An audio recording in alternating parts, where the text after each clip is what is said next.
In this video, we will be assembling all of our flower components together. After having used an 832 die to thread the stem of our metal flower, we're going to start by installing one of the aluminum nuts that we previously created. After that, we can install the sepal, which is kind of that leafy-like looking piece. We want to install each of these pieces with the textured side up. The next piece will begin with our largest flower petal piece, and we're going to progressively get smaller with each piece that we install. And the smallest piece will go last, followed by our second aluminum nut that we created.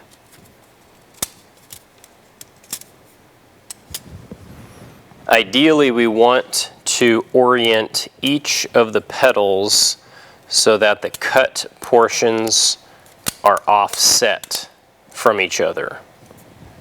You can use slip joint pliers to gently snug down that aluminum nut, but you need to be very careful because it is aluminum, and if you over tighten it, you will strip the threads on either the nut or you'll strip the threads on the galvanized tension wire.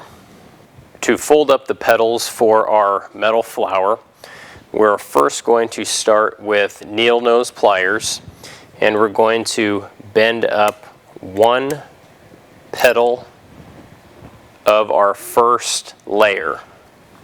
We're going to be using the needle nose pliers to roll each edge inward towards the center, and the top is going to be rolled back ever so slightly. Next, we will move on to the next petal. The edges are going to be rolled inward slightly. The top is going to be rolled back just a little bit. And we will continue with the same process for that last petal on our first piece. I'm then going to come back with large slip joint pliers, and I'm going to gently bend each of those petals towards the center. We want the flower to be folded up very tightly, but we don't want to be too aggressive where we break the petals.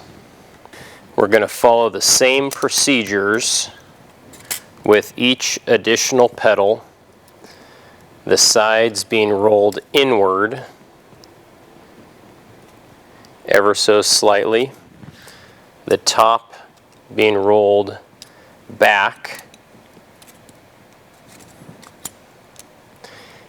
and every 2 or 3 petals we can use those slip joint pliers and push that in towards the center.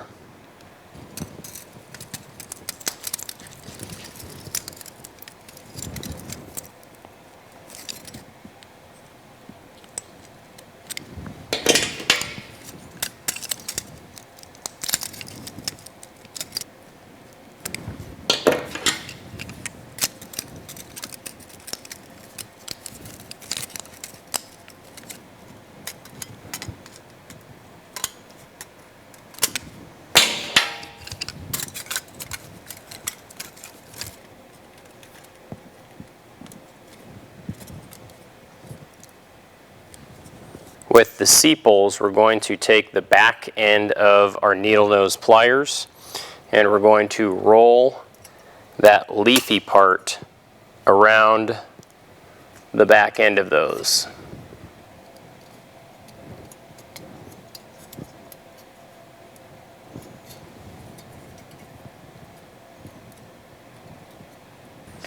When finished, we can add a little paint. I am actually using steel red layout fluid. The layout fluid is a little bit thinner and won't cover up the texture that we put on the petals. Once the layout fluid has dried, our metal flower is complete. To keep this flower healthy, you need to make sure to keep the container filled about 3/4 with bolts. Check it every few days. The flower will use about a half a pound of bolts a week for the first 2 weeks.